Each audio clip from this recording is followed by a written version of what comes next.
जब तक हम लोगों के जुड़ने का इंतजार कर रहे हैं, जिन लोगों के पास सवाल हैं वे यहां पर अपने सवाल डालना शुरू कर सकते हैं। मैं देख सकता हूं कि कुछ सवाल जवाब पहले से ही यहां हैं और सर्टिफिकेट के बारे में भी। हम आपको बाद में सभी उपस्थित लोगों को ई सर्टिफिकेट प्रदान कर सकते हैं। हाँ, हम ऐसा कर सकते हैं। कोई पूछ रहा है, डीबीएस के अलावा अभी तक कोई नया इलाज खोजा गया है क्या?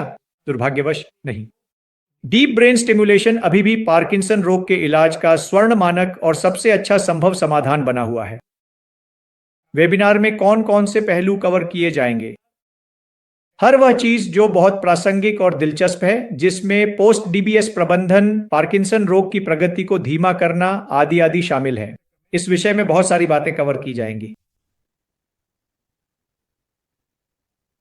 क्या पार्किंसन रोग के लिए कोई गैर दवाई तरीका है और क्या वह कंपन को नियंत्रित करने में मदद कर सकता है? नहीं, कोई गैर दवाई तरीका उपलब्ध नहीं है। कुछ ऐसे उपकरण हैं जो फीडबैक के माध्यम से कंपन को कम करने में मदद कर सकते हैं। राइटर का क्रैम्प पार्किंसन रोग का कारण नहीं बनता। कंपन के लिए कुछ हस्तक्षेप उपलब्ध हैं। मैं पार्किंसन रोग के लिए इस पर चर्चा करूंगा। अच्छा, मैं देख सकता हूं कि बहुत बातचीत हो रही है। लोग अपने सवाल पूछ सकते हैं और जब तक हम इंतजार कर रहे हैं ताकि किसी का समय बर्बाद ना हो, हम सभी व्यस्त रह सकते हैं।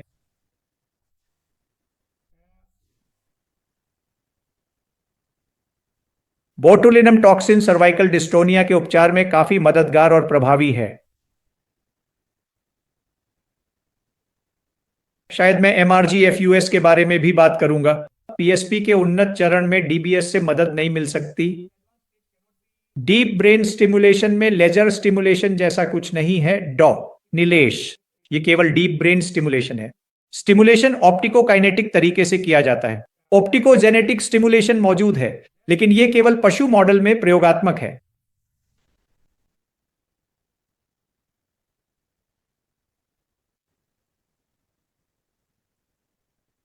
डीबीएस के बाद मरीज की स्पीच को कैसे बेहतर किया जाए, बहुत महत्वपूर्ण सवाल है और मैं इस पर मीटिंग में बात करूंगा। ऑडियो स्पष्ट नहीं है।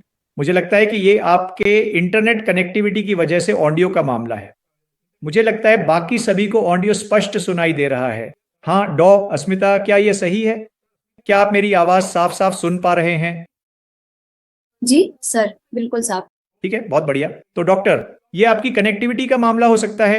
आप अपनी कनेक्टिविटी चेक कर लें और बेहतर रिसेप्शन वाले क्षेत्र में जाएं।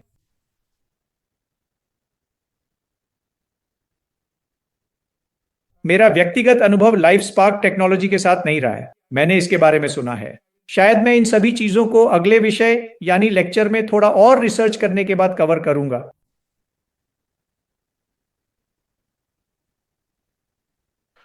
प्रफुल्ल वारा अरोड़ा पूछ रहे हैं कि उन्हें डीप ब्रेन स्टिमुलेशन के लिए ध्रुवीकृत यानी पोलराइज्ड फीडबैक मिला है। दुर्भाग्यवश भारत में लोग अपने व्यक्तिगत अनुभव के आधार पर राय देना पसंद करते हैं। मेडिकल साइंस व्यक्तिगत अनुभव पर काम नहीं करती।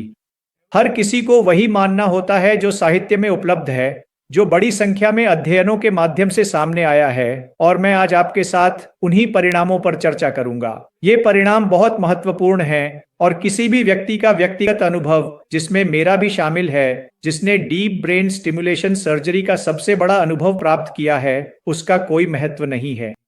इसलिए मैं उस पर ध्यान नहीं देता। आवाज से जुड़ा साइड इफेक्ट महत्वपूर्ण है, बशर्ते आप इसे सही तरीके से समझें, और मैं आज अपनी चर्चा के विषय में इस पर बात करूंगा। मुझे लगता है 1 मिनट और फिर हम लाइव जा सकते हैं।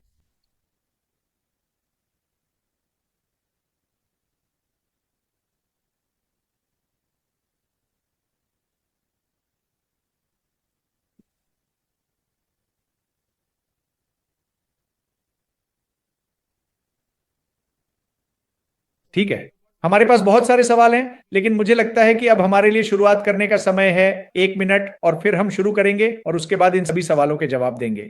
जिन सवालों के जवाब नहीं दिए गए हैं, मैं आपको सलाह देता हूं कि आप इस just love DBS YouTube channel को सब्सक्राइब कर लें, और जब मैं इन सवालों के जवाब पोस्ट करूंगा तो आपको नोटिफिकेशन मिल जाएगा। अगर आप इसे देखें तो आप देखेंगे कि पार्किंसन की बीमारी का मिनटों में निदान कैसे करें। क्या डीबीएस सर्जरी में उम्र मायने रखती है?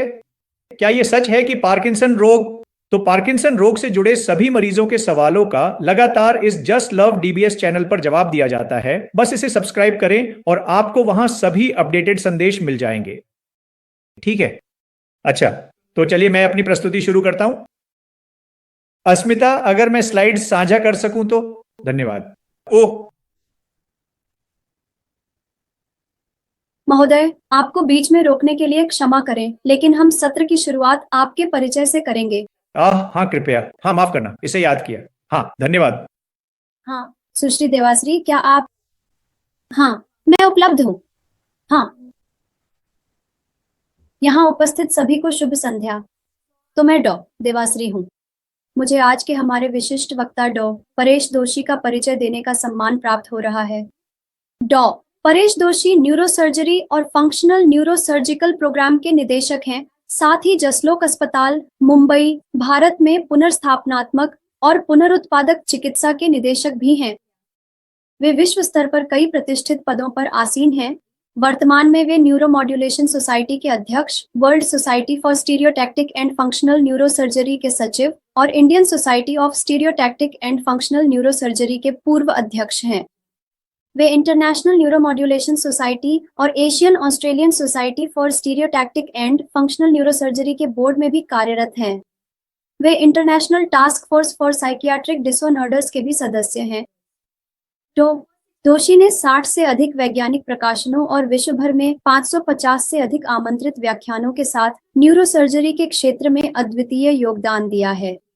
वे राजस्थान विश्वविद्यालय से पीएचडी और मेडिसिन व न्यूरोसाइंस के क्षेत्र में कई पुरस्कारों के गर्वित प्राप्तकर्ता भी हैं। हम सौभाग्यशाली हैं कि वे हमारे साथ हैं। कृपया डॉ. परेश दोषी का स्वागत करने के लिए मेरे साथ जुड़े।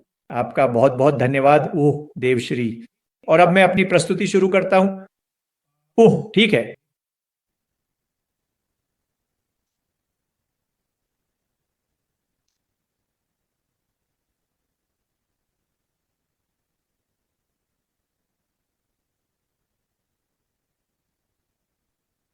ठीक है, क्या आप ये देख सकते हैं?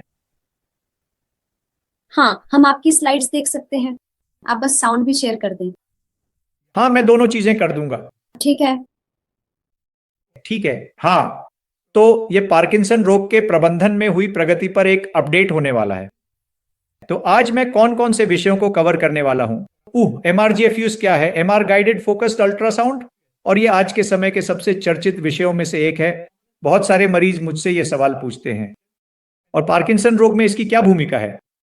क्या हम पार्किंसन रोग की प्रगति को धीमा कर सकते हैं? अगर मुझे डीप ब्रेन स्टिमुलेशन सर्जरी करानी हो तो मुझे कौन सा पेसमेकर इस्तेमाल करना चाहिए, या कौन सा पेसमेकर मेरे लिए सही है? तकनीक लगातार विकसित हो रही है और हमारे पास इसका जवाब नहीं है। डीप ब्रेन स्टिमुलेशन सर्जरी कराने के लिए सही उम्र और समय क्या है? और अगर सर्जरी कराने के बाद मुझे डीप ब्रेन स्टिमुलेशन सर्जरी से अपेक्षित लाभ नहीं मिलता है तो क्या होगा? तो MRGFUS क्या है? क्या यह पुरानी शराब एक बिल्कुल नई बोतल में है, या यह वास्तव में नई शराब पुरानी बोतलों में ही है? यहां सवाल यह है कि क्या यह वाकई में कोई नवाचार है, या यह कुछ ऐसा है जो पहले भी किया जा चुका है, जिसे अब एक अलग तरीके से प्रस्तुत किया जा रहा है। और मैं आपको बताऊंगा कि मैंने यहां यह कार्टून क्यों रखा है। जो पहली पपड़ी जैसा क्षेत्र आप यहां देख रहे हैं वह MRGFUS का है। तो यह MRGFUS है। यह क्षेत्र MRGFUS है। यह गामा नाइफ सर्जरी है। यह रेडियो फ्रीक्वेंसी लीजनिंग सर्जरी है। माफ कीजिए, यह लाइन एक्स सर्जरी है और यह गामा नाइफ सर्जरी है। ये सभी चार प्रक्रियाएं MRGFUS, linear accelerated guided surgery, या रेडियो फ्रीक्वेंसी लीजनिंग, या गामा नाइफ, सभी मस्तिष्क में एक जैसी ही परिवर्तन लाती है। अब प्रत्येक को समझना महत्वपूर्ण है। यह मस्तिष्क में एक जैसा ही परिवर्तन है, और वह है मस्तिष्क में एक छोटी सी विनाशकारी घाव, लीजन। आप मस्तिष्क के एक छोटे से हिस्से को नुकसान पहुंचा रहे हैं, जिसे हमने पार्किंसन रोग के मरीजों के संतुलन को बहाल करने के लिए महत्वपूर्ण पाया है। तो यही है जो यह करता है।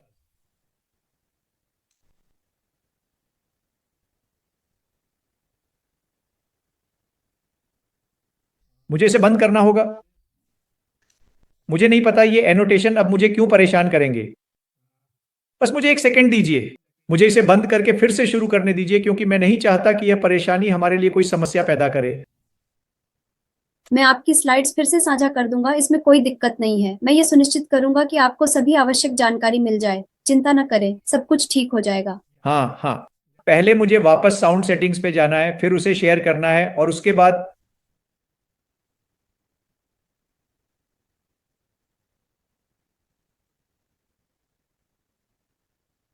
ठीक है। तो हम फिर से शुरुआत पर आ गए हैं, और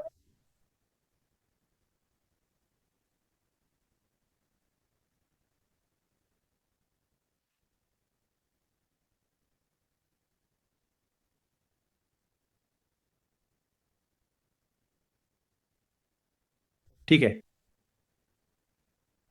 ये हैं लीजनिंग तकनीकों के दिग्गज professor Marc Sindou, Joachim Krauss, professor Taira Lozano, और यहां मारवान हैरिस एंड प्रोफेसर तायरा।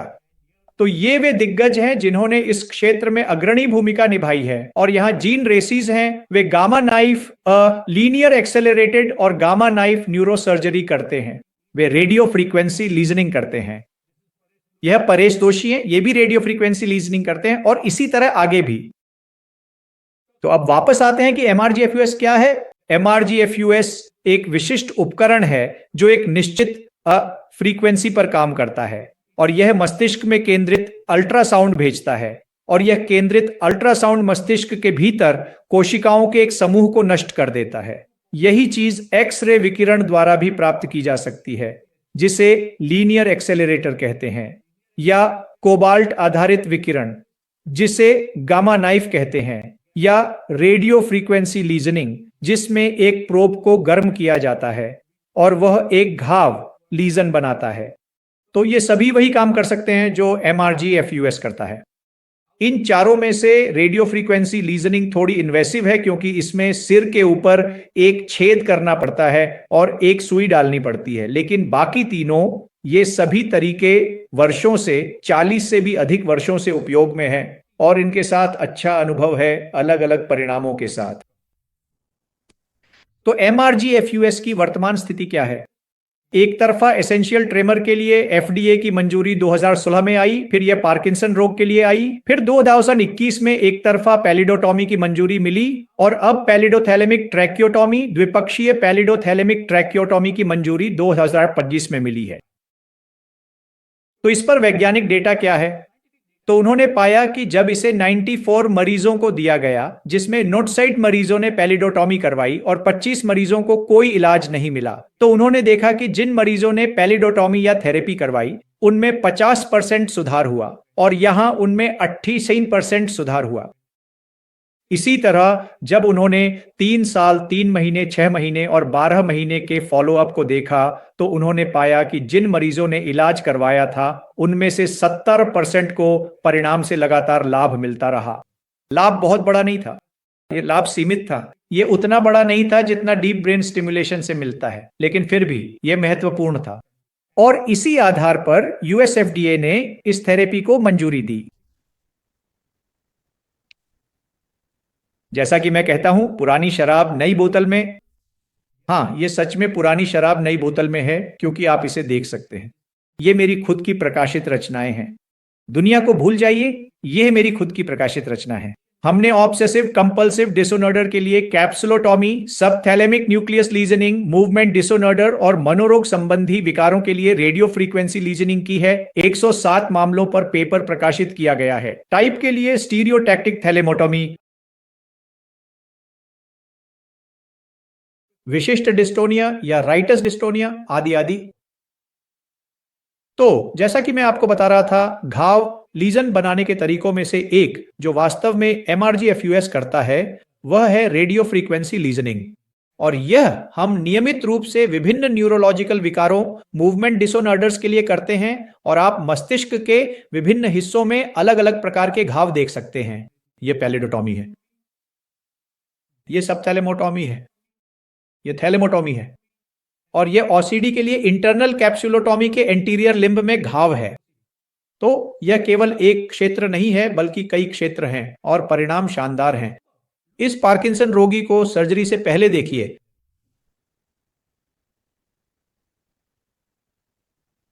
उसने ये घाव लीजन करवाया। यही वही चीज है जिसके बारे में हम बात कर रहे हैं। MRGFUS एक लीजनल सर्जरी है।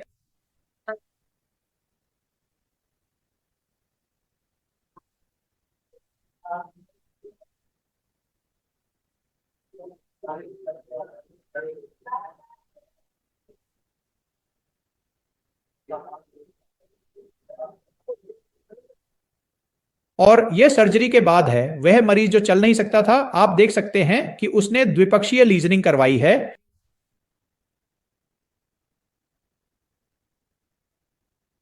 और वह व्यक्ति जो नहीं कर सकता था, वह अब कुर्सी से उठ सकता है और अब एक नीची सोफा से भी उठने में सक्षम है।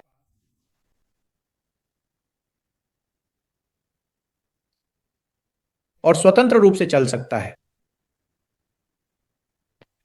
इसी तरह पैलिडोटॉमी, जिसे यूबॉटिस FDA ने MRGFUS के लिए मंजूरी दी है। हम इसे कई वर्षों से कर रहे हैं। यह 1998 का एक मरीज है जिस पर हमने ऑपरेशन किया था। एडवांस्ड पार्किंसन रोग, जो मरीज उठ नहीं सकता था, अब वह ये कर सकता है। जिस मरीज को डिस्काइनेसिया था, इस वीडियो में, ऊपर वाले वीडियो में, सर्जरी के बाद उसे कोई डिस्काइनेसिया नहीं है, सामान्य चलना। तो फिर अगर यह इतना प्रभावी था तो लोग लीजनल सर्जरी क्यों नहीं कर रहे हैं? और अब जब MRGFUS आ गया है तो हम लीजनल सर्जरी के बारे में क्यों बात कर रहे हैं?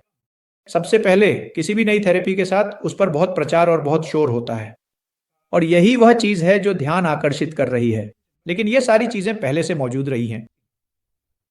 दुर्भाग्यवश ज्यादातर थेरेपी एक तरफा होती है, जबकि पार्किंसन की बीमारी दोनों तरफ होती है। तो मुझे ये उसके लिए आदर्श नहीं लगता। दूसरा, MRGFUS की लागत किसी भी अन्य थेरेपी की तुलना में कई गुना अधिक है। तीसरा, एक तकनीकी दृष्टि से मुझे अब भी लगता है कि हम MRGFUS का उपयोग करके एक परफेक्ट लीजन नहीं बना सकते, और विज्ञान अभी परिपूर्ण हो रहा है और सभी मरीज इसे सहन नहीं कर पाते। तो मुख्य संदेश क्या है? MRGFUS एक विकसित होती हुई विज्ञान है। पार्किंसन की बीमारी के मामले में इसका लाभ सीमित और अल्पकालिक है, कंपन के मामले में नहीं। यह कंपन के लिए एक बहुत उपयोगी उपकरण है। लेकिन फिर क्यों आप MRGFUS के लिए 5 गुना अधिक पैसा खर्च करना चाहेंगे, जब आप रेडियो फ्रीक्वेंसी लीजनिंग से 1/5 लागत में और कहीं अधिक सटीकता के साथ वही परिणाम प्राप्त कर सकते हैं? दीर्घकालिक परिणाम उपलब्ध नहीं है। साइड इफेक्ट्स उलटे नहीं किए जा सकते, क्योंकि अगर आप मस्तिष्क में घाव बना रहे हैं तो डीप ब्रेन स्टिमुलेशन के विपरीत, जिसमें अगर साइड इफेक्ट हो तो आप करंट बंद कर सकते हैं और आपको राहत मिल सकती है। यहां आप कुछ भी उलटा नहीं कर सकते। और फिर तकनीकी सीमाएं भी हैं। तो मैंने ये शुरुआत में ही बताया था। यह YouTube चैनल आपके लिए बहुत सहायक होगा, क्योंकि मैं यहां मरीजों के सभी सवालों के जवाब पोस्ट करता हूं और वे हमेशा के लिए यहां रहते हैं। तो आप अपने किसी भी प्रश्न की जांच कर सकते हैं। हो सकता है कि उनका उत्तर पहले ही दिया जा चुका हो। यदि ऐसा नहीं है तो मुझे कई प्रश्नों के उत्तर देने होंगे। तो बस इस चैनल की सदस्यता लें और आप पार्किंसंस रोग के संबंध में सभी अपडेट की सूचनाएं प्राप्त कर सकेंगे। दूसरी बात यह है कि जस्ट लॉक जांच और उपचार पर लगभग 15% छूट दे रहा है, और इसमें स्वयं के साथ ऑनलाइन और भौतिक परामर्श भी शामिल है। धन्यवाद। और इस छूट का लाभ उठाने के लिए आपको पैरिश दोषी आधिकारिक वेबिनार समूह, ताकि हमें पता चले कि आप वेबिनार में उपस्थित लोगों या वेबिनार पंजीकरणकर्ताओं का हिस्सा हैं, ताकि हम आपको यह छूट प्रदान कर सकें। जस्ट लॉक अस्पताल की यही आवश्यकता है। अब अगला सवाल यह आता है कि क्या हम पार्किंसंस रोग की प्रगति को धीमा कर सकते हैं? और यह एक बहुत ही महत्वपूर्ण प्रश्न है जिसका उत्तर हर कोई जानना चाहता है। तो हमने एक परीक्षण किया और किसी ने समूह में भी पूछा कि क्या पार्किंसंस रोग की प्रगति को धीमा करने का कोई गैर चिकित्सकीय, गैर सर्जिकल तरीका है? और हाँ, एक तरीका है जिसे हम नजरअंदाज कर रहे हैं, और मैं आपके लिए डेटा साझा करूंगा। तो यह परियोजना खुद इतनी मजबूत थी कि इसका प्रोटोकॉल भी पायलट रैंडमाइज्ड कंट्रोल ट्रायल एक बहुत अच्छे जर्नल में प्रकाशित हुआ, और बाद में ट्रायल पूरा होने के बाद हम अपने परिणामों का डेटा भी प्रकाशित करने में सक्षम हुए हैं। तो हमारे पास ये 1 घंटे की कक्षा थी।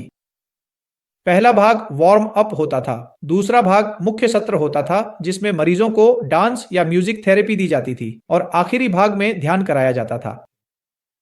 और हमने क्या पाया कि जिन मरीजों ने यह हस्तक्षेप लिया उनकी यूपीडीआरएस स्कोर में कमी आई। यूपीडीआरएस पार्किंसंस की विकलांगता का स्कोर है और उसमें उनकी स्कोर में 2 अंकों की कमी आई, जबकि जिन मरीजों ने डांस या म्यूजिक थेरेपी नहीं ली उनमें बीमारी की प्रगति हुई। यही बात जीवन की गुणवत्ता पर भी लागू होती है। यह जीवन की गुणवत्ता का स्कोर है PDQ 39। ये भी उन मरीजों में बेहतर हुआ जो थेरेपी ले रहे थे बनिस्बत उनके जो थेरेपी नहीं ले रहे थे। जिन मरीजों ने थेरेपी नहीं ली उनकी जीवन की गुणवत्ता और खराब हो गई। हमने इसका भी विश्लेषण किया। आज सुबह जब मैं एक परामर्श कर रहा था, किसी ने मुझसे पूछा देखभाल करने वाले के साथ क्या होता है। क्या आपने कभी इसका विश्लेषण किया है कि देखभाल करने वाले पर इसका क्या प्रभाव पड़ता है? हाँ, हमने इसका विश्लेषण किया है। डीप ब्रेन स्टिम्युलेशन से न केवल मरीज को बल्कि देखभाल करने वाले को भी लाभ होता है, यह सिद्ध हुआ है। इसी तरह यह नृत्य और संगीत थेरेपी भी देखभाल करने वाले के जीवन की गुणवत्ता को बेहतर बनाने में मदद करती है। और फिर ये कई तरह के परीक्षण हैं जो संतुलन और स्मृति के परीक्षण हैं, और इन सभी में नृत्य और संगीत थेरेपी के बाद सकारात्मक प्रभाव देखा गया। तो यही कारण है कि हमने इसके पक्ष में सिफारिश की। इस स्मृति और संतुलन के अलावा समग्र कल्याण और पार्किंसन रोग की मोटर अक्षमता के साथ साथ पार्किंसन रोग के मरीजों में मनोरोग संबंधी सहरुग्णताएं भी होती है, और इसमें भी इस थेरेपी से मामूली लाभ देखा गया। तो यह थेरेपी किस बारे में थी? तो यह एक सामान्य थेरेपी सत्र था, ऐसा दिखता था।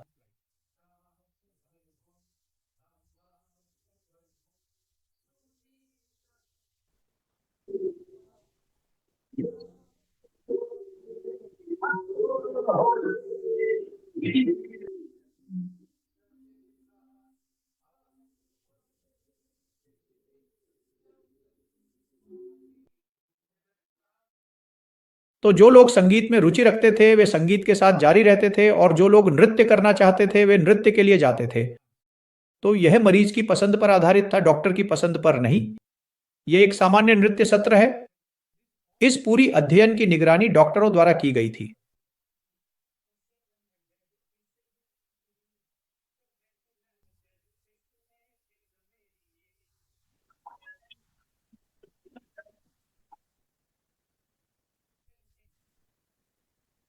तो यह प्रारंभिक पार्किंसन रोग के बारे में था, और मुझे लगता है कि इसे जारी रहना चाहिए। हम सभी जानते हैं कि फिजियोथेरेपी मदद करती है, लेकिन समस्या यह है कि फिजियोथेरेपी बहुत एकरस होती है। लोग थक जाते हैं और यह दवा लेने जैसा महसूस होता है, जबकि नृत्य और संगीत के साथ ध्यान कुछ ऐसा है जो आपको भीतर से खुश महसूस कराता है, और यह आपको लंबे समय तक इसमें लगे रहने में भी मदद करेगा। अब हम डीप ब्रेन स्टिमुलेशन सर्जरी पर आते हैं, और पूरी दुनिया में यह चर्चा रही है कि क्या डीप ब्रेन स्टिमुलेशन का कोई न्यूरोप्रोटेक्टिव प्रभाव है। न्यूरोप्रोटेक्शन का क्या अर्थ है? न्यूरोप्रोटेक्शन का मतलब है कि आप अपनी उन कोशिकाओं की रक्षा और सुरक्षा कर सकते हैं जो क्षय हो रही हैं, मर रही हैं। और यह विश्वव्यापी चर्चा एक महत्वपूर्ण विषय है। इस पर 2018 से चर्चा की जा रही है। फिर 2022 में यूनिवर्सिटी कॉलेज लंदन से एक शोध पत्र आया। पहला शोध पत्र कनाडा से था, और यह बहुत वरिष्ठ पार्किंसन शोधकर्ता हैं। उन्होंने भी कहा कि deep brain stimulation neuro protection प्रदान कर सकता है। और हाल ही में नीदरलैंड से भी।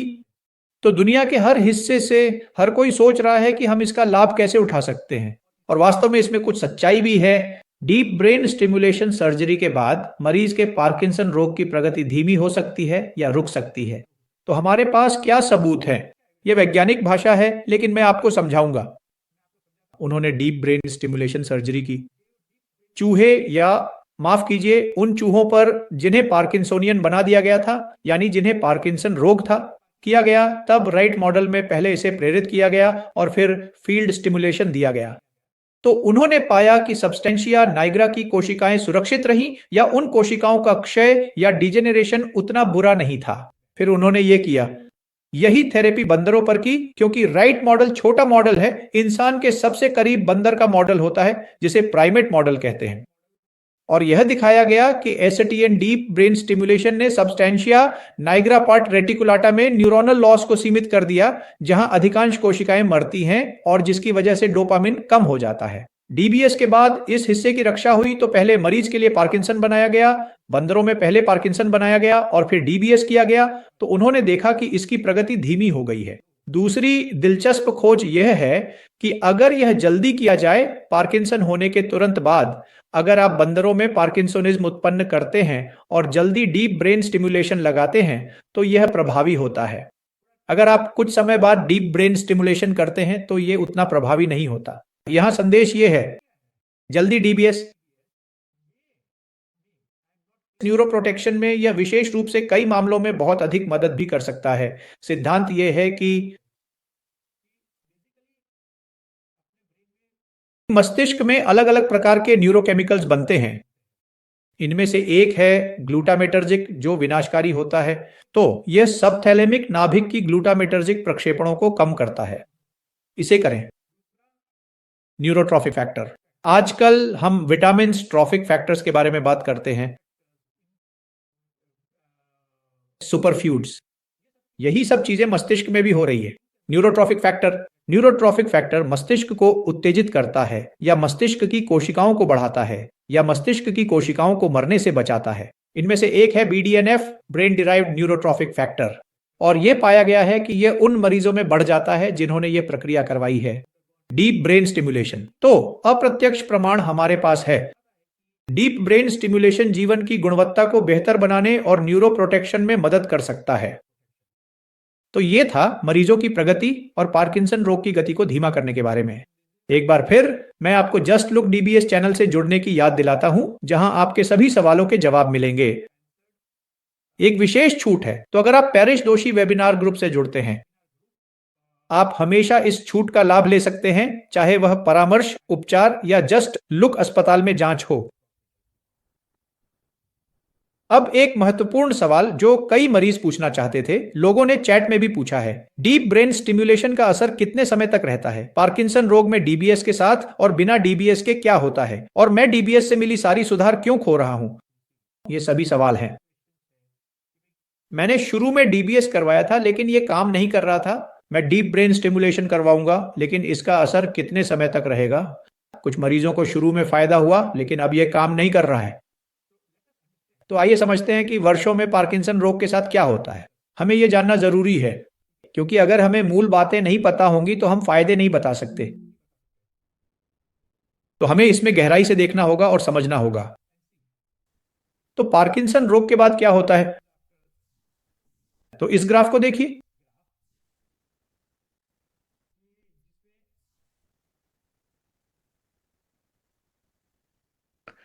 पार्किंसन रोग का शुरुआती चरण और सभी पार्किंसन रोग।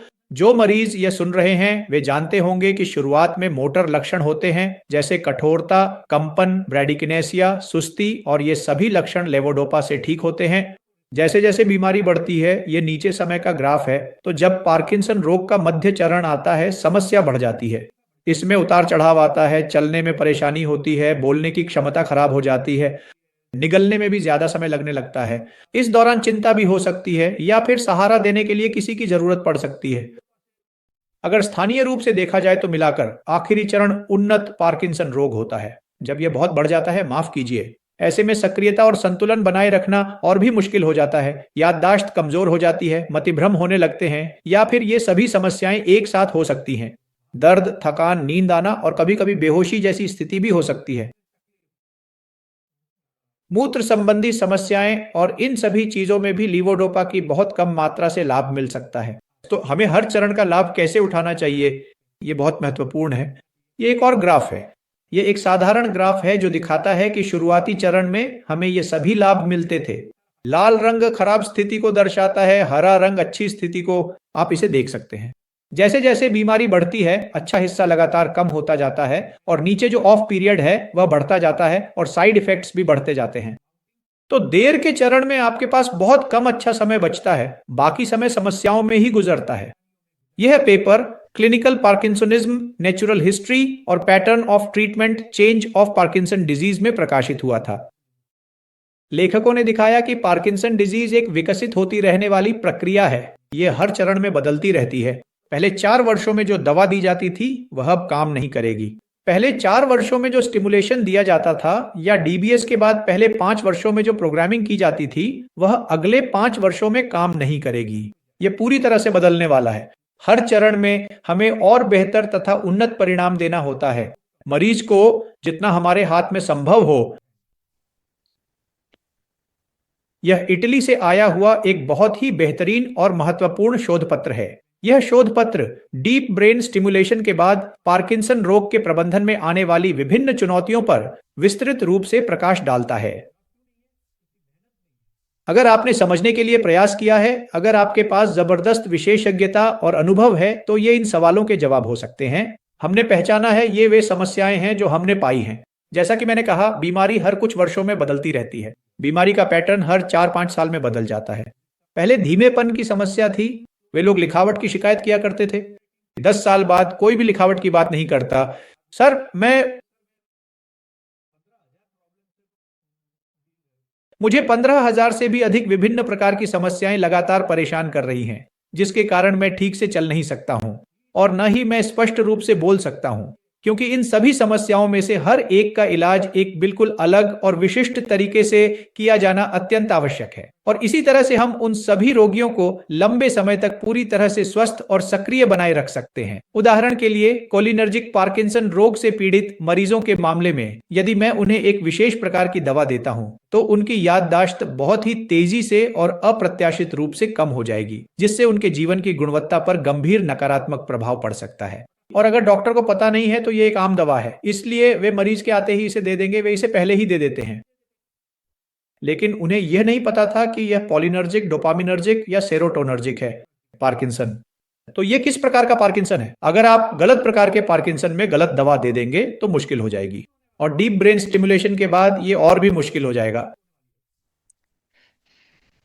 तो ये वे सवाल हैं जो हम सुनते हैं, और मैं आपको कुछ उदाहरण दिखाऊंगा कि इसका कैसे फायदा उठाया जा सकता है। तो डीबीएस सर्जरी के बाद अगर आपको कोई लाभ नहीं मिला है, तो इसके कई कारण हो सकते हैं।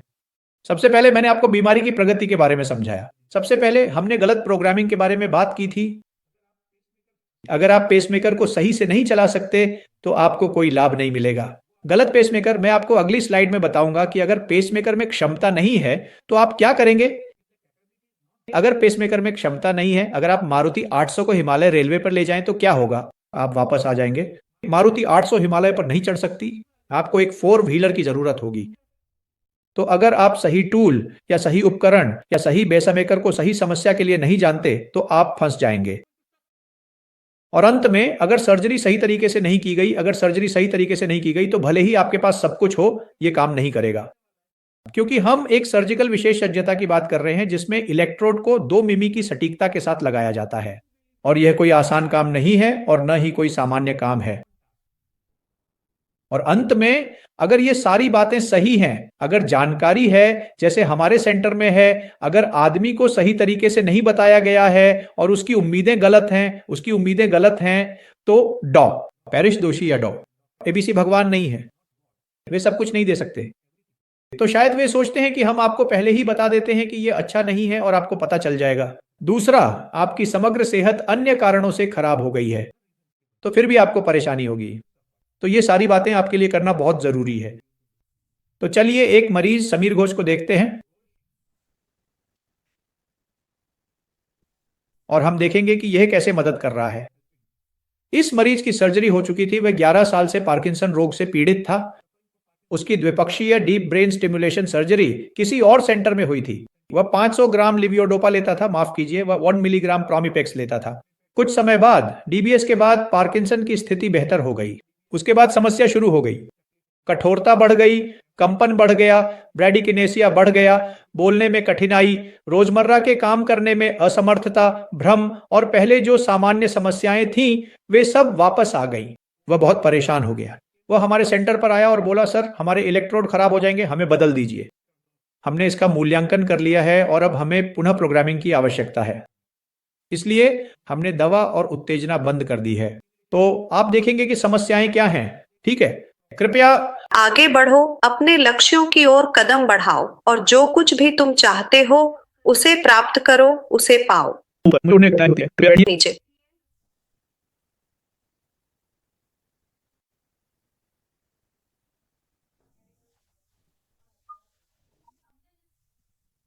तुम्हें उठकर चलना होगा। आपको उठना है।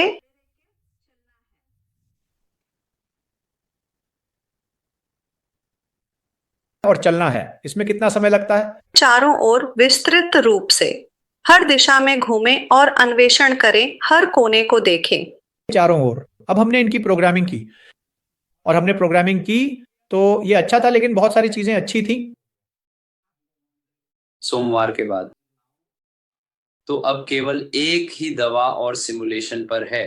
जब यह एक महत्वपूर्ण और आवश्यक कदम है तो यह सुनिश्चित करना होगा कि यह पूरी तरह से तैयार हो। इस तरह का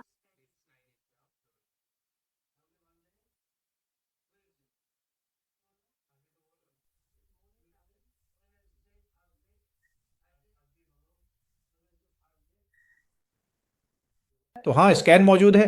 तो अब क्या करना है? तो हमने फिर से इनकी प्रोग्रामिंग की। अब वह दवा पर है, स्टिमुलेशन पर है, लेकिन स्टिमुलेशन करंट को 5 पॉइंट कम कर दिया गया है और हम देखेंगे कि डिस्टोनिया आ रहा है या नहीं।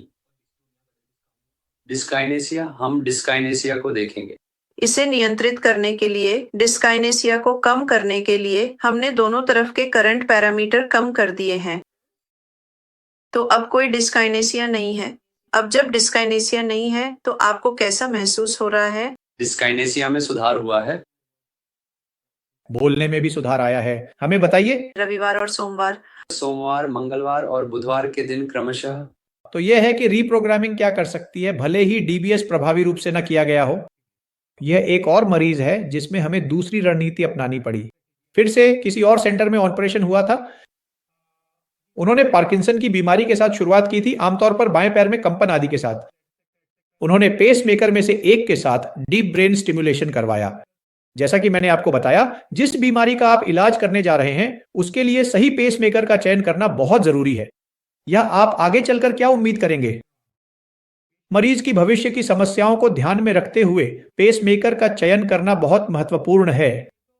तो डीबीएस के लिए उपलब्ध पेसमेकर किसी ने लगाया था।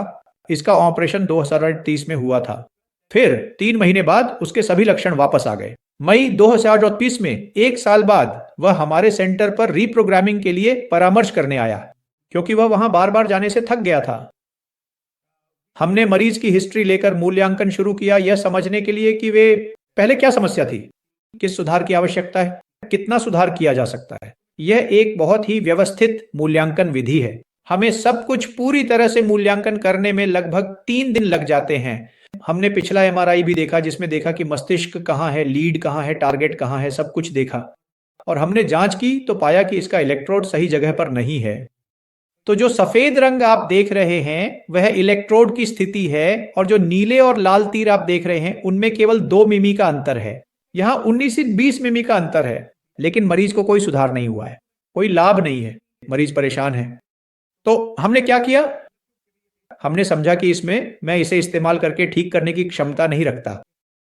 इलेक्ट्रोड गलत जगह पर है, लेकिन मुझे इसे प्रोग्रामिंग से ठीक करना है। तो हम ये कैसे करें? तो हमने दूसरे पेसमेकर का इस्तेमाल किया जिसकी क्षमता बेहतर थी, और यह वही है जो आप इसके बाद देख रहे हैं। यह एक अत्यंत महत्वपूर्ण और विचारणीय विषय है जिस पर हमें गहराई से चिंतन करना चाहिए और इसके विभिन्न पहलुओं को समझना चाहिए। प्रोग्रामिंग से पहले है, बोलने में समस्या है, चलने में संतुलन बिगड़ जाता है। प्रोग्रामिंग के बाद यह एक बिल्कुल नया और विकसित प्रोग्राम है जिसे प्रोग्राम चौर के नाम से जाना जाता है।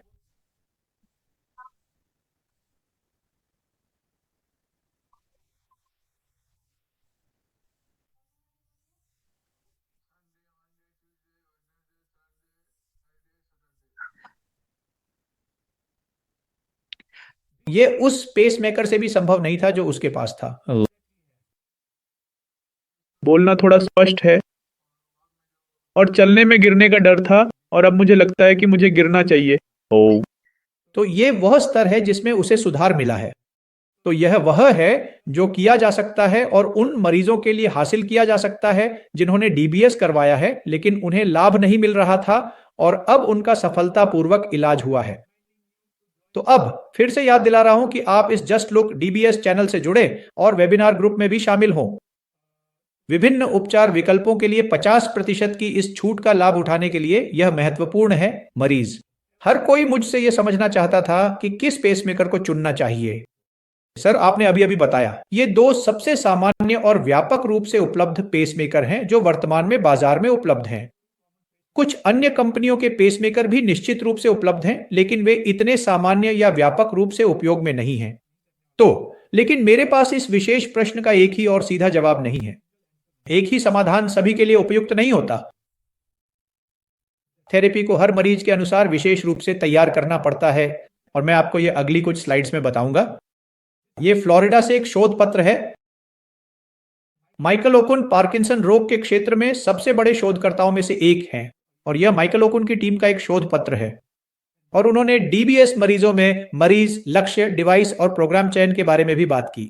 ये इतना आसान नहीं है जितना आप सोचते हैं, उतना आसान नहीं है, बल्कि यह एक जटिल प्रक्रिया है जिसकी शुरुआत उम्र, लिंग संबंध और लेवोडोपा के प्रति रोगी की प्रतिक्रिया को गहराई से समझने से होती है। यह समझना अत्यंत महत्वपूर्ण है क्योंकि यह पार्किंसन रोग के संभावित परिणाम की सटीक भविष्यवाणी करने में सहायक होता है, और इसी के आधार पर डीबीएस, डीप ब्रेन स्टिमुलेशन के लिए सही समय का निर्धारण किया जाता है। हम इसके बारे में अगली कुछ स्लाइड्स में बात करेंगे। आपने ये कितनी जल्दी किया? आपने ये कितनी देर से किया? अगर आप इसे बहुत देर से करते हैं तो क्या समस्या होगी? कौन सी चीज अच्छी होगी और कौन सी चीज अच्छी नहीं होगी? तो ये सारी बातें, नॉन मोटर लक्षण, जैसा कि मैंने आपको थोड़ी देर पहले बताया था, व्यवहार की समस्या, पेशाब की समस्या, नींद की समस्या, डिप्रेशन की समस्या, थकान की समस्या, इन सब का इलाज कौन करेगा? कंपी ठीक हो जाती है, जकड़न ठीक हो जाती है, ब्रैडिकिनेसिया ठीक हो जाता है। लेकिन ये समस्याएं मेरे लिए ज्यादा तकलीफदेह हैं। इनका समाधान कौन करेगा? इनका इलाज क्या है? फिर अगर आपकी बीमारी इससे थोड़ी और बढ़ जाती है तो आप बैलेंस और चाल, GAIT की समस्या में आ जाते हैं। आप खड़े नहीं हो सकते, और फिर जेनेटिक्स, सहरुग्णता, कोमॉर्बिडिटी, सामाजिक समर्थन भी होता है। ये सब मिलकर अंतिम निर्णय लेते हैं। जब वे निर्णय लेते हैं तब वे आपको बताते हैं कि आपको क्या महसूस होगा, क्यों महसूस होगा, और आप इससे कैसे लाभ उठा सकते हैं, और भविष्य में आप क्या उम्मीद कर सकते हैं, क्योंकि आपके पास कल के लिए एक समाधान है। जैसे ही आपको अच्छा डीबीएस मिलता है, लेकिन मैंने आपको 2 मरीजों के बारे में बताया था, कुछ को 1 महीने, 3 महीने, कुछ को 1 साल तक फायदा हुआ, लेकिन अंततः बीमारी बढ़ गई और जो डॉक्टर इलाज कर रहे थे वे उसे संभाल नहीं पाए। तो मरीजों को सिर्फ बेहतर लाभ पाने के लिए आना पड़ा। इन सभी समस्याओं के ऊपर फिर से ग्लोबस पैलिडस या सबथैलेमिक न्यूक्लियस में भी इसके लिए भी अलग अलग बीमारी के पैटर्न होते हैं। आप कौन सा टारगेट चुनेंगे? हर टारगेट के अलग अलग फायदे होते हैं। किस मरीज को कौन सा टारगेट चुना जाएगा? अगर आपका सेंटर जहां डीबीएस किया गया सभी टारगेट्स का समान अनुभव और आत्मविश्वास नहीं रखता, तो वह आपको वही चीज देने वाला है। अगर आप लुई फिलिप्स की शर्ट के शोरूम में जाते हैं तो आपको एरो की शर्ट के बारे में कोई जानकारी नहीं मिलेगी। वह आपको उसकी छाप नहीं बताएगा क्योंकि उसे पता ही नहीं है कि शर्ट एरो में बनी है या नहीं। लेकिन अगर आप किसी मल्टी ब्रांड शोरूम में जाते हैं, जैसे शॉपर्स स्टॉप, तो लुई फिलिप्स वाला आपको बताएगा कि आपको ये पसंद नहीं है, साइड में देखिए वहां एरो भी है, ये भी है, वह भी है, ये भी है, ये भी है, ये भी है। अब देखिए आपको कौन सी पसंद आती है। उसे कोई फर्क नहीं पड़ता क्योंकि उसे पता है कि आप कोई ना कोई चुन ही लेंगे। तो आपके लिए यह देखना जरूरी है कि आप सेंटर में कितने एक्सपर्ट हैं। वैसे आपको यह नहीं बताएगा कि शर्ट का इंप्रेशन क्या है क्योंकि उसे खुद नहीं पता कि शर्ट एरो की बनी है या नहीं। लेकिन अगर आप किसी मल्टी ब्रांड शोरूम में जाते हैं जैसे शॉपर्स स्टॉप, तो लुई फिलिप आपको बताएगा और कहेगा, क्या आपको यह पसंद नहीं आया? देखिए साइड में यहाँ एरो भी है, उसके बगल में ये भी है, वह भी है, ये भी है, लीवाइस का भी ये है। अब देखिए आपको कौन सा पसंद आता है। उसे कोई फर्क नहीं पड़ता क्योंकि उसे पता है कि आप कोई ना कोई एक चुन ही लेंगे। इसलिए आपके लिए यह देखना जरूरी है कि आपके पास केंद्र में कितनी विशेषज्ञता, अनुभव और ज्ञान है, क्योंकि ये सारी चीजें जीवन में एक बार ही होती हैं, ये दोबारा नहीं हो सकती। एक बार गलती हुई तो पूरी जिंदगी भुगतना पड़ता है। अब हम चर्चा पर आते हैं कि पेयर पॉइंट्स क्या हैं। यहां तक कि इस पेपर जो फ्लोरिडा का इतना विस्तृत था उसमें भी इसे कवर नहीं किया गया था। मरीज की उम्र का क्या महत्व है? केंद्र की विशेषज्ञता को समझना। तो किसी को विशेषज्ञता की जरूरत होगी, मेरे लिए इसका महत्व है मरीज की शैक्षिक पृष्ठभूमि। मरीज का सबसे महत्वपूर्ण और विशेष लक्ष्य हमेशा मरीज ही होता है, और अगर आप इस मूलभूत सिद्धांत को ठीक से नहीं समझते हैं तो आप अक्सर वही दे देते हैं जो आसानी से उपलब्ध होता है और बस अपना काम खत्म कर देते हैं बिना यह सोचे कि यह मरीज के लिए कितना उपयुक्त है। फिर आप बाद में देखेंगे कि मरीज की स्थिति क्या होगी और वह कहां जाएगा, जो कि एक गंभीर समस्या बन सकती है। इससे हमें आखिर क्या ही फर्क पड़ता है भला। तो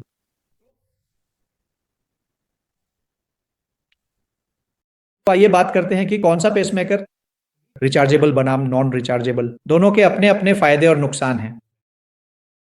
एमआरआई अनुकूलता, कुछ पेसमेकर शरीर के आधे हिस्से के लिए अनुकूल होते हैं, कुछ मरीजों के पेसमेकर पूरे शरीर के लिए अनुकूल होते हैं। भविष्य में आपकी बीमारी का क्या होगा, आपको क्या जरूरत होगी, आपको रीढ़ की हड्डी या कूल्हे का एमआरआई कितनी जल्दी करवाना पड़ेगा, उस गेट और बैलेंस की समस्या पर एक निर्णय लेने का एल्गोरिदम बनाया जाता है। आपको किस तरह की गेट और बैलेंस की समस्या है, इसी तरह मुझे पेसमेकर चुनना होता है। Variable frequency stimulation pacemaker, anodic stimulation pacemaker, interleaving क्षमताओं वाला pacemaker, multiple frequency stimulation pacemaker, 100 अलग अलग संयोजन मौजूद हैं। यह केवल मरीज और उसकी आवश्यकता पर निर्भर करता है। और आपकी अपेक्षाएं क्या हैं? उदाहरण के लिए मोटर फ्लक्चुएशन बनाम कंपन, कंपन बनाम बेहतरीन उपकरण, या फिर भाषण। कौन सा मुद्दा मैं हल करूंगा? मोटर फ्लक्चुएशन के लिए मुझे एक पेसमेकर की आवश्यकता होगी। कंपन के लिए ए बी सी जो भी सबसे अच्छा काम करे। कंपन के साथ साथ गेट के लिए बी का उपयोग किया जाएगा, भाषण और अन्य समस्याओं के लिए बी का उपयोग किया जाएगा। हर एक के लिए मुझे एक विशेष रूप से तैयार किया गया समाधान देना होगा और मरीज को बताना होगा। उसके बाद पेसमेकर के चयन में और भी बातें होती हैं। प्रोग्रामिंग की लचीलापन, प्रोग्रामिंग का ज्ञान, रिकॉर्डिंग की सीमाएं, क्लिनिकल प्रैक्टिस में रिकॉर्डिंग के अनुप्रयोग। 2 लीड डीबीएस होते हैं, 4 लीड डीबीएस होते हैं। मुझे 4 लीड की प्रवृत्ति है, इसलिए मुझे एक अलग पेसमेकर का उपयोग करना पड़ता है। मुझे एक क्षेत्र को उत्तेजित करना है, 2 क्षेत्रों को उत्तेजित करना है। कई मरीजों की समस्याओं के लिए मुझे 2 क्षेत्रों को उत्तेजित करना पड़ता है। अब हर पेसमेकर मुझे वह लाभ नहीं देता, लेकिन सर्जरी करने से पहले अगर मैं इसके बारे में नहीं सोचता और जैसा कि मैंने आपके अगले मरीज को बताया, आप पेसमेकर के साथ फंस जाते हैं, अब आप क्या करेंगे? मरीज को लाभ नहीं मिलेगा और मरीज किसी दूसरे डॉक्टर के पास चला जाएगा। तो ये कोई बहुत बड़ी बात नहीं है। यह भविष्य की सोच का विषय है, यह आज का विषय है। भविष्य में क्या होगा, क्या यह सब ज्ञान है या नहीं? रिमोट प्रोग्रामिंग क्षमता, उन्नत प्रोग्रामिंग एल्गोरिदम जैसे क्रोनो रीसेट, मैं अभी विस्तार में नहीं जाऊंगा, लेकिन यह एक अलग प्रकार की प्रोग्रामिंग विधि है जिसके माध्यम से खोया हुआ सुधार वापस पाया जा सकता है। सेल विशिष्ट उत्तेजना, यह भी जल्दी ही आ जाएगी।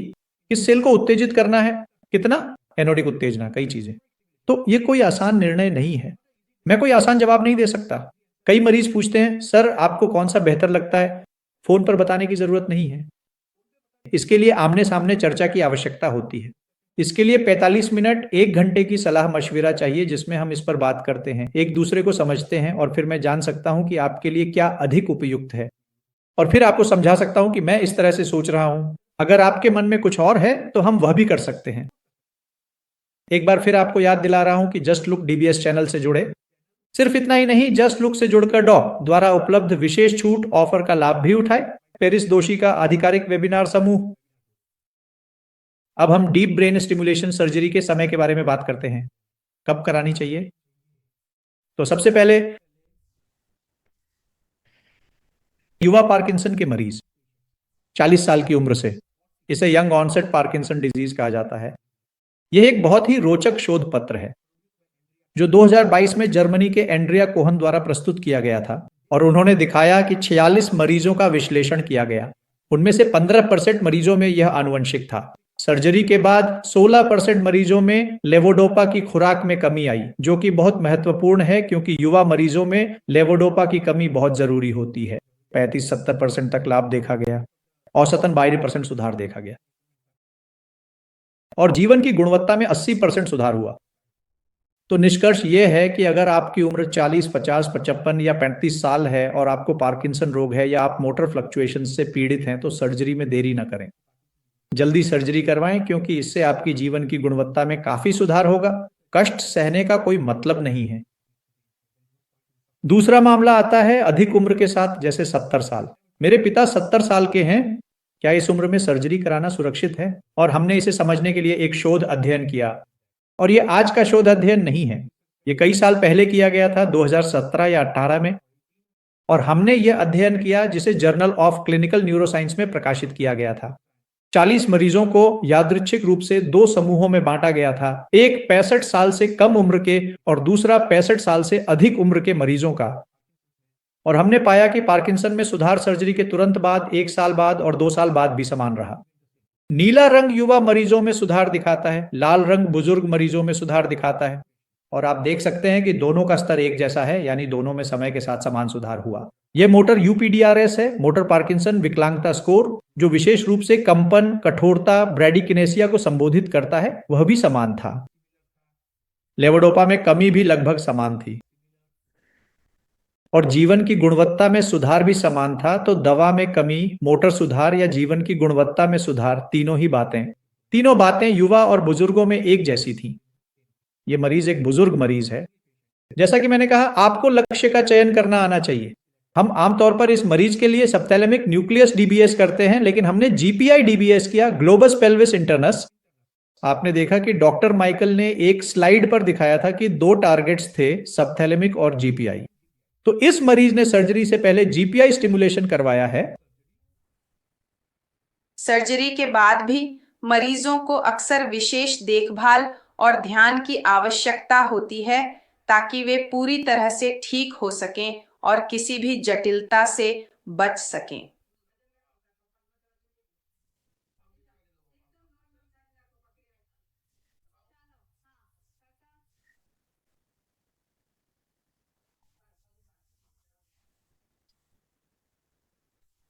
या सर्जरी के बाद भी ये भी।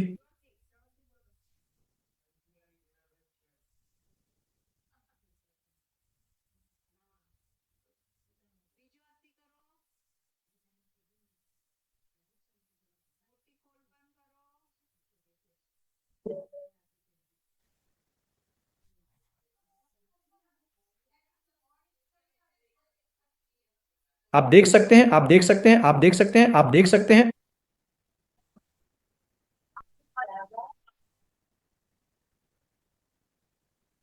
देख सकते हैं, आप देख सकते हैं, आप देख सकते हैं, आप देख सकते हैं, आप देख सकते हैं, आप देख सकते हैं। निदान मैं कितनी जल्दी डीप ब्रेन स्टिमुलेशन सर्जरी करवा सकता हूं? मैं ये सर्जरी कितनी जल्दी करवा सकता हूं? सर, आपने कहा कि डीबीएस के बाद न्यूरो प्रोटेक्शन मिलता है, दिमाग की कोशिकाएं कम मरती हैं, तो मुझे लंबे समय तक कुछ फायदा मिलेगा। तो मैं ये सर्जरी कितनी जल्दी करवा सकता हूं? जैसा कि मैंने आपको शुरुआत में बताया था, दुनिया में मेरे ABC डॉक्टर के अनुभव से कुछ भी काम नहीं करता। हमें वैज्ञानिक प्रमाण चाहिए और खासकर ट्रायल और रैंडमाइज्ड कंट्रोल ट्रायल्स की जरूरत होती है। इसके लिए फ्रांस में 7 केंद्र एक साथ आए थे और यह ट्रायल किया गया था। अर्ली स्टेम स्टडी 2013 में प्रकाशित हुई थी। 251 मरीज, बहुत बड़ी संख्या में मरीज थे। 124 मरीजों की सर्जरी की गई और 127 मरीजों का मेडिकल ट्रीटमेंट किया गया। जिन लोगों की सर्जरी हुई उनकी जीवन गुणवत्ता में 24% सुधार हुआ। जिनकी सर्जरी नहीं हुई लेकिन मेडिकल ट्रीटमेंट हुआ, उनकी जीवन गुणवत्ता 1% और खराब हो गई।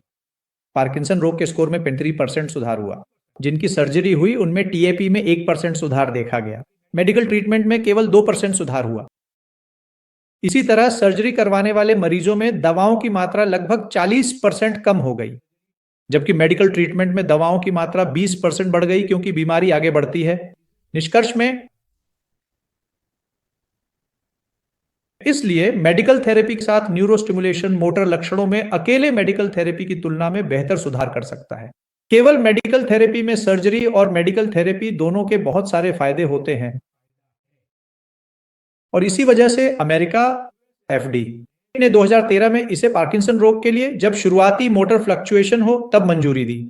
तो अगर आपको पार्किंसन रोग है और आपको दवा से साइड इफेक्ट्स हो रहे हैं, आपकी जीवन गुणवत्ता प्रभावित हो रही है, आपकी नौकरी खतरे में है, या तो आप पार्किंसन की वजह से रिटायर होने की बात कर रहे हैं, या पार्किंसन की वजह से वे नौकरी में इंक्रीमेंट लेने के लिए नहीं कहते। अगर मैं ऊंचे पद पर जाऊंगा तो मुझे और ज्यादा काम करना पड़ेगा और मैं पार्किंसन को नहीं लेना चाहता। 2 बार सोचिए, क्योंकि आपको पूरी जिंदगी इन परेशानियों के साथ जीना है। अगर आप डीबीएस करवा सकते हैं और जीवन की गुणवत्ता सुधार सकते हैं तो यह बहुत फायदेमंद होगा और मैं आपको यह व्यावहारिक रूप से दिखाऊंगा। यह 2013 में प्रकाशित हुआ था, लेकिन हम इसे 2004 से कर रहे हैं और हम इसे कैसे कर रहे हैं यह भी मैं साबित करूंगा। यह मेरा विषय था, यह एक बहस थी जिसमें शुरुआती मोटर फ्लक्चुएशन में डीप ब्रेन स्टिमुलेशन की बात थी। मैंने कहा था कि यह किया जाना चाहिए। और यह क्यों किया जाना चाहिए? क्योंकि हमारे पास डेटा था। उस समय 5 मरीजों का यह डेटा था। मैं बात कर रहा हूं वर्ष 2009 की, जब एक महत्वपूर्ण अध्ययन में यह देखा गया था कि डीप ब्रेन स्टिमुलेशन डीबीएस नामक एक उन्नत चिकित्सा प्रक्रिया के बाद शुरुआती चरण के पार्किंसन रोग से पीड़ित रोगियों में हमें एक उल्लेखनीय 81% का सुधार देखने को मिला था। यह सुधार उन मरीजों में था जो लगभग 10 से 15 साल से इस बीमारी से जूझ रहे थे और जिन्हें आमतौर पर गायनोकोलॉजिस्ट के रूप में जाना जाता था। वह कंपकंपी से पीड़ित था और सर्जरी नहीं करवा पा रहा था, इसलिए उसने सर्जरी करवाने का फैसला किया। उसे लगा कि उसका पेशा बंद हो जाएगा। कौन इस गंभीर कंपकंपी वाले मरीज का ऑपरेशन करेगा? यह सर्जरी से ठीक पहले का वीडियो है जिसमें मरीज की स्थिति को दर्शाया गया है। उसे बहुत अधिक सुस्ती महसूस हो रही थी, शरीर में लगातार कंपकंपी थी और मांसपेशियों में गंभीर जकड़न भी थी जो उसके दैनिक जीवन को काफी प्रभावित कर रही थी।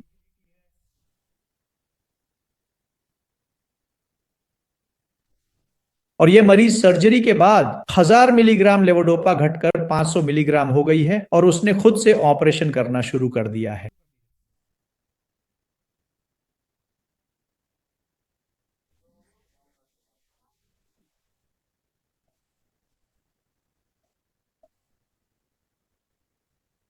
एक बार फिर मैं आपको सलाह देता हूं कि just look DBS group YouTube channel से जुड़े ताकि आप सभी नवीनतम विकासों के बारे में अपडेट रह सकें। या यह एक विशेष छूट ऑफर है जिसे आप वेबिनार ग्रुप से जुड़कर प्राप्त कर सकते हैं। आखिरी 2 स्लाइड्स इसी सवाल पर हैं क्योंकि बहुत से लोग ये पूछ रहे हैं, सर सर्जरी की लागत बहुत ज्यादा है, मुझे इस सेंटर में कम मिलती है, मुझे उस सेंटर में कम मिलती है, ये सेंटर थोड़ा ज्यादा है, तो मैं कहां से चुनूं? और इतनी महंगी सर्जरी के लिए हर कोई लागत प्रभावशीलता देखता है। हम भी देखते हैं, हम भी शॉपिंग करते हैं। अब अगर हम अमेजन पे जाते हैं तो हम 3 बार देखते हैं कि कहां सस्ता है। लेकिन यह ब्रेन सर्जरी है, यह अमेजन की शॉपिंग लिस्ट नहीं है। इन दोनों में फर्क है, एक है कीमत और दूसरी है लागत। मैं आपको बताऊंगा कि लागत और कीमत में क्या परिभाषित किया गया है। लागत को कुल एकाग्रता के रूप में परिभाषित किया गया है। लागत ऐसी होती है कि कुल चीज की कुल लागत क्या है और कीमत एक होती है कि आपने एक समय पर कितना खर्च किया। तो मान लीजिए सर्जरी के लिए आपने 100 रुपए खर्च किए, लेकिन सर्जरी के बाद आपको और भी ज्यादा खर्च करना पड़ता है, तो आपकी कुल लागत बहुत बढ़ जाती है। जबकि सर्जरी के दौरान लागत एक बार बढ़ती है, फिर उसके बाद घट जाती है। मैं आपको बताऊंगा कि इसकी प्रभावशीलता कैसी है। सुरक्षा की लागत के लिए सबसे पहले आपको देखना होगा कि आप अपने सेंटर में क्या करना चाहते हैं, उनका अनुभव क्या है। वे इतने सालों से कर रहे हैं, 200, 300, 400 ऑपरेशन हो चुके हैं। ये कोई ब्रेन ऑपरेशन नहीं है। इसका मतलब ये नहीं है कि पहले 5 ऑपरेशन ही दिए जाएं।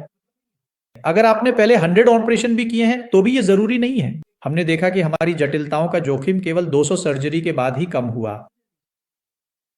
अब वह अनुभव सभी सेंटर्स के पास संभव नहीं है, इसीलिए यह जरूरी है कि आप ऐसे सेंटर का चयन करें जिसके पास अच्छा अनुभव हो। दीर्घकालिक प्रबंधन की लागत, मुझे बार बार कितनी बार यात्रा करनी पड़ेगी, मुझे कितनी बार जाना पड़ेगा, मुझे कितनी बार थेरेपी बदलनी पड़ेगी, मुझे कितनी बार काम से छुट्टी लेनी पड़ेगी, मुझे अपने परिवार के साथ कितनी बार फ्लाइट लेनी पड़ेगी, एक जगह से दूसरी जगह जाना आदि।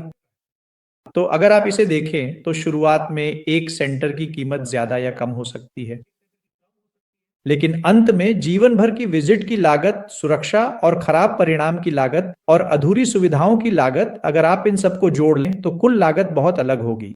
आप एक खास समय पर कीमत या लागत बचाने के बजाय अपनी खुद की जिंदगी और खुद से इसकी कीमत चुकाते हैं। एक बार फिर मैं आपको इन सभी चीजों के लिए आमंत्रित करता हूं। Just look DBS channel YouTube channel से जुड़े और इस वेबिनार के लिए हम जो विशेष छूट दे रहे हैं उसका लाभ उठाएं, जो इस वेबिनार के प्रतिभागियों के लिए भी है। और फिर पेरिस दोषी के वेबिनार ग्रुप से भी जुड़े। अब मैं प्रश्न और उत्तर लूंगा, आप अपने प्रश्न टाइप कर सकते हैं। मैं अगले 15 से 20 मिनट तक आपके प्रश्नों के उत्तर देने की कोशिश करूंगा। उसके बाद हम आगे बढ़ेंगे उस सत्र में जहां मैं अपने just love DBS YouTube channel के माध्यम से इसे भेजूंगा और बेचूंगा। तो चलिए शुरू करते हैं। सैकड़ों प्रश्न आए हैं।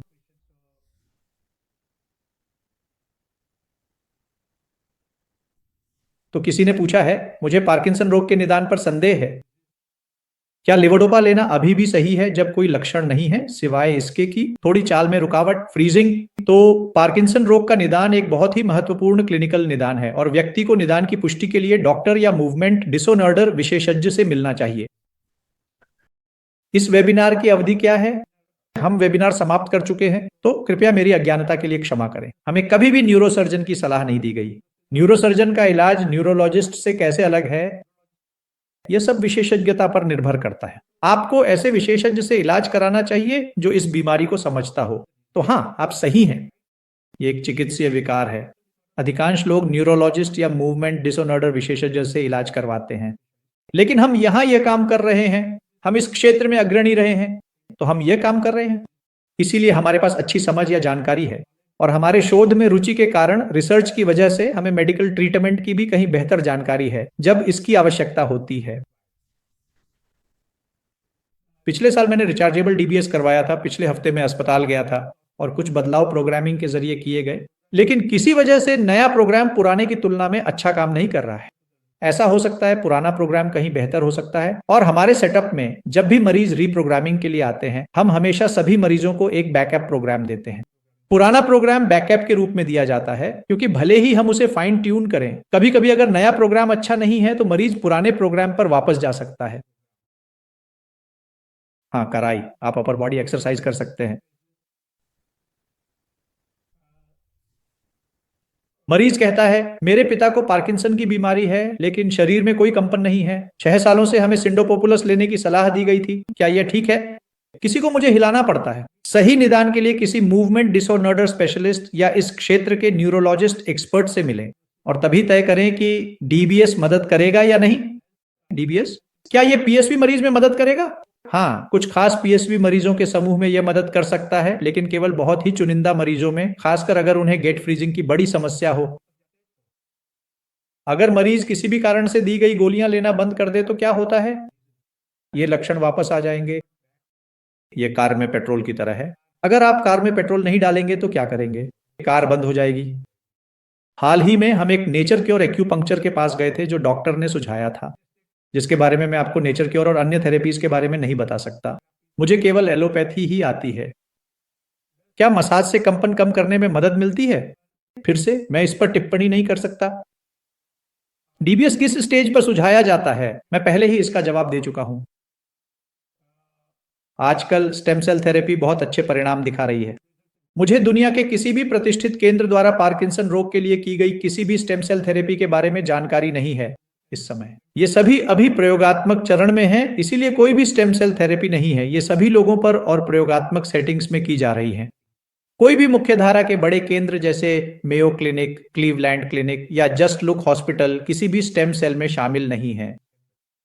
क्या कोई ऐसा मरीज है जिसे आईटीएस डिस्फोनिया या विकलांगता प्रमाण पत्र मिला हो? मुझे इसकी जानकारी नहीं। क्या प्राकृतिक चिकित्सा नेचुरोपैथी है? मैं आपको नेचुरोपैथी नहीं बता सकता। क्या पार्किंसन में डीबीएस से गतिशीलता नियंत्रित या बेहतर होती है? हाँ, यह गतिशीलता को बेहतर करने में काफी मदद करता है।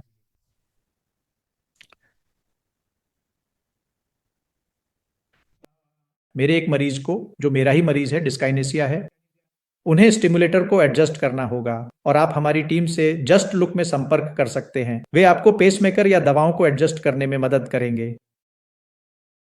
डीबीएस लंबे समय के लिए सुरक्षित है। हाँ, हमारे पास ऐसे मरीज हैं जो 20 साल से भी अधिक समय से डीबीएस का उपयोग कर रहे हैं। पीएसपी एडवांस्ड स्टेज में सर्जरी नहीं की जा सकती। पार्किंसन रोग किसी भी तरह के टेस्ट पर आधारित है। हाँ, टेस्ट उपलब्ध है, लेकिन ज्यादातर यह अभी भी एक क्लिनिकल डायग्नोसिस है।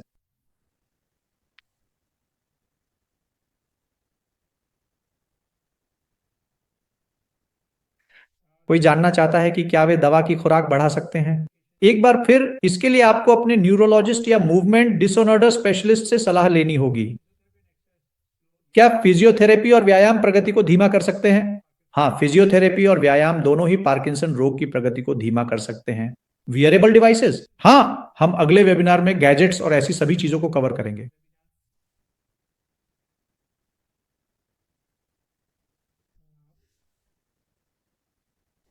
किसी ने किसी अन्य अस्पताल में डीप ब्रेन स्टिमुलेशन करवाया था और वह सर्वाइकल और मैंडिबुलर डिस्टोनिया से पीड़ित थी।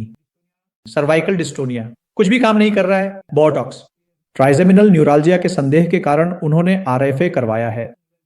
मुझे लगता है कि इस मरीज देव शर्मा को समस्याओं को समझने और विस्तृत मूल्यांकन की आवश्यकता है। सर्वाइकल डिस्टोनिया के लिए हमारे पास एल्गोरिदम आधारित प्रोग्रामिंग की एक नई विधि है जो बहुत ही अनूठी है, और मैं इन परिणामों के निष्कर्ष अगले कुछ हफ्तों में न्यूरोमॉड्यूलेशन सोसाइटी की राष्ट्रीय बैठक में कोलकाता में प्रस्तुत करूंगा। किसी ने दिसंबर में डीप ब्रेन स्टिमुलेशन करवाया है। हालांकि मुझे संतुलन की समस्या होने लगी है, जिससे गिरने की घटनाएं हो रही हैं। आपको फिर से प्रोग्रामिंग करवाने की आवश्यकता है। प्रोग्रामिंग आपकी समस्याओं का समाधान कर सकती है। डीबीएस के लिए उपयुक्त उम्मीदवार, मैं पहले ही सभी विकल्पों पर चर्चा कर चुका हूं। क्या आप हमें हमारी पीड़ित आबादी तक पहुंचने के लिए कोई सरल साहित्य प्रदान कर सकते हैं? मैं मदद करने में सक्षम हूं।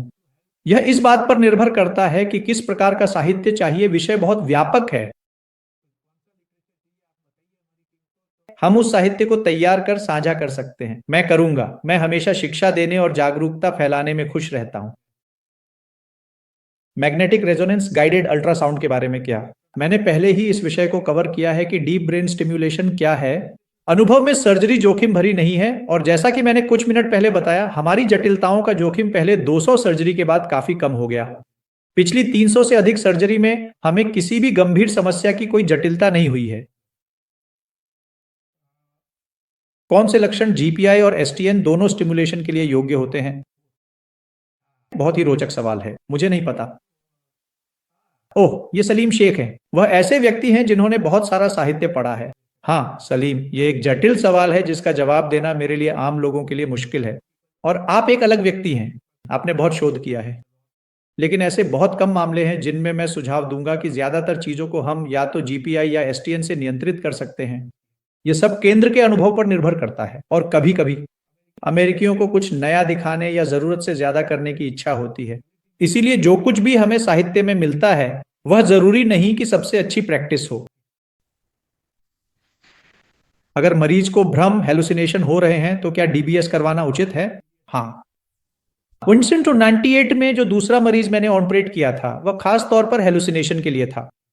मरीज को गंभीर हेलुसिनेशन हो रहे थे और हमें डीबीएस देना पड़ा ताकि डीबीएस के बाद हम दवाइयों की मात्रा कम कर सकें। हेलुसिनेशन को नियंत्रित करने के लिए डीबीएस डेब्रिस स्टिमुलेशन क्या है? डीबीएस का मतलब है डीप ब्रेन स्टिमुलेशन। क्या कोई एआई आधारित डीबीएस उपकरण है? हाँ, हम पिछले 3 सालों से कुछ एल्गोरिदमिक आधारित प्रोग्रामिंग तकनीक पर काम कर रहे हैं। यह पहली या सबसे जटिल एल्गोरिदम निर्देशित स्वचालित प्रोग्रामिंग में से एक है जिसे हम शायद विकसित कर सकें। मुझे पूरी तरह यकीन नहीं है क्योंकि यह एक रिसर्च है जो अभी चल रही है, लेकिन यही इसका फायदा है कि हम लगातार विकसित होते रहते हैं या नवाचार करते रहते हैं, और यही इसकी विशेषता है। हाई फूड ट्रीटमेंट की लागत क्या है? मेरे लिए सीधे तौर पर इलाज की लागत के बारे में बात करना संभव नहीं है। यहाँ आप मेरी टीम से बात कर सकते हैं और वे आपको विभिन्न चीजों की वास्तविक लागत जानने में मार्गदर्शन करेंगे। अभी वह चलने में असमर्थ है, मरीज चल नहीं पा रही हैं और निगल भी नहीं पा रही हैं। यह पार्किंसन प्लस सिंड्रोम हो सकता है और आपको इसका पता लगाने की कोशिश करनी चाहिए। मैं 5 मिनट और लूंगा, फिर हम बाकी सभी सवालों के जवाब बाद में देंगे। सर, क्या इलाज के बाद कोई जीवन से जुड़ी समस्याएं होती हैं? मेरे पिता को पिछले 5 साल से पार्किंसन है और अब डॉ जेआरएच रेलवे अस्पताल के डॉ पेरिस वर्धन ने उन्हें ऐसा करने का सुझाव दिया। जीवन का मुद्दा मैंने आपको सर्जरी के जोखिम के बारे में बताया था, और वह जीवन का जोखिम है। इसमें कई जोखिम हैं और जोखिम को केवल एक अनुभवी टीम और एक अनुभवी सर्जरी से ही कम किया जा सकता है। क्या स्मृति, मतिभ्रम और भ्रम पार्किंसंस के लक्षण हैं? हाँ, वे पार्किंसंस रोग के रोगियों से जुड़े हो सकते हैं। ये आमतौर पर पार्किंसंस रोग के लक्षण नहीं है। तो अगर आपको मतिभ्रम हो रहे हैं तो इसका मतलब ये नहीं है कि आपको पार्किंसंस रोग है।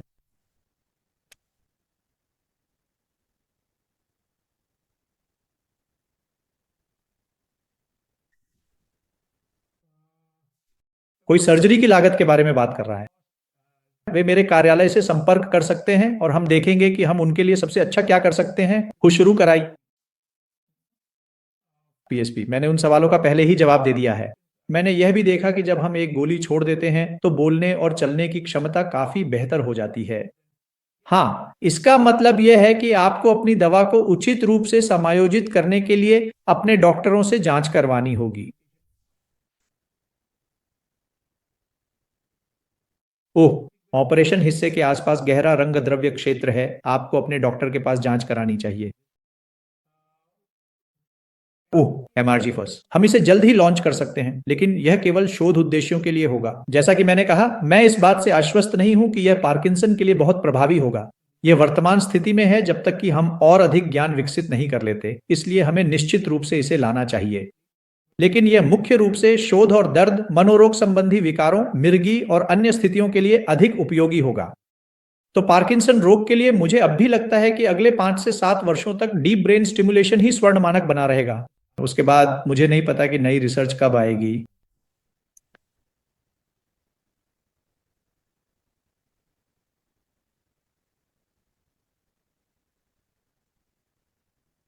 पैलिडोटॉमी का मतलब है मस्तिष्क में ग्लोबस पैलिडस इंटरनस में एक घाव बनाना। अगर किसी को बैटरी की समस्या है तो उन्हें अपने डॉक्टरों से संपर्क करना चाहिए। वे आपकी समस्या को हल करने में आपकी मदद कर पाएंगे। और 2 मिनट और सर्जरी के बाद मरीज को कौन कौन से साइड इफेक्ट्स हो सकते हैं? ऐसे कई साइड इफेक्ट्स हो सकते हैं। इनमें से अधिकांश को उन्नत प्रोग्रामिंग ज्ञान के साथ नियंत्रित किया जा सकता है। वाईओपीडी के बारे में क्या? मैं पहले ही वाईओपीडी के बारे में चर्चा कर चुका हूं। वाईओपीडी को सर्जरी के बाद उत्कृष्ट परिणाम और लाभ मिलता है। और वाईओपीडी को अपनी सर्जरी में देरी नहीं करनी चाहिए। अगर वे खुद को मनाने में सक्षम हैं तो उन्हें तुरंत सर्जरी के बारे में सोचना चाहिए।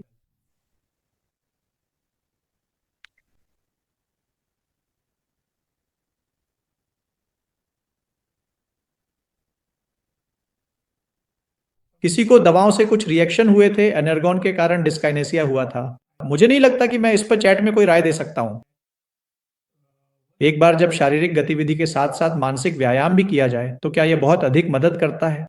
हमने इसे उन्नत शोध के माध्यम से दिखाया है। इसलिए मैं हर व्यक्ति को प्रोत्साहित करूंगा कि वे शारीरिक व्यायाम साथ ही ध्यान सप्ताह में कम से कम 3 बार जरूर करें।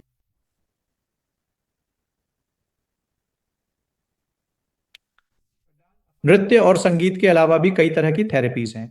योग बेहतर है, फिजियोथेरेपी बेहतर है, सामाजिक मेलजोल बेहतर है, लेकिन हमने व्यक्तिगत रूप से इस पर शोध नहीं किया है।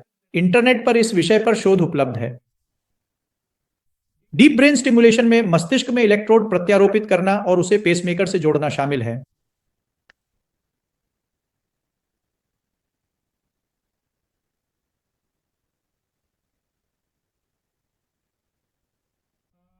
प्रदीप सिन्हा, वे सभी प्रकार के व्यायाम फायदेमंद हैं जो उन मरीजों के लिए हैं जिन्हें पार्किंसन रोग होने की संभावना है या जिन्हें पार्किंसन रोग है। मुख्य रूप से चाल और संतुलन के व्यायाम और मुद्रा अधिक उपयोगी है। इसलिए जो भी आप मुद्रा, चाल और संतुलन पर ध्यान केंद्रित कर सकते हैं वह उनके भविष्य के लिए हमेशा उपयोगी रहेगा। ठीक है, मुझे लगता है कि मैं यहीं समाप्त करूंगा और सभी का धन्यवाद करता हूं। हमारे पास सैकड़ों से भी अधिक प्रश्न हैं। मैं जितने अधिक से अधिक प्रश्नों का उत्तर दे सकूं देने की कोशिश करूंगा। और हम हमेशा फिर से जुड़ सकते हैं। और मैं जस्ट लुक डीबीएस चैनल पर और भी सवालों के जवाब देने की कोशिश करूंगा। एक बार फिर से सभी का इस वेबिनार में शामिल होने के लिए बहुत बहुत धन्यवाद और आशा करता हूं कि आपसे जल्द ही फिर मुलाकात होगी, शायद इस साल के अंत में या अगले साल की शुरुआत में। अलविदा।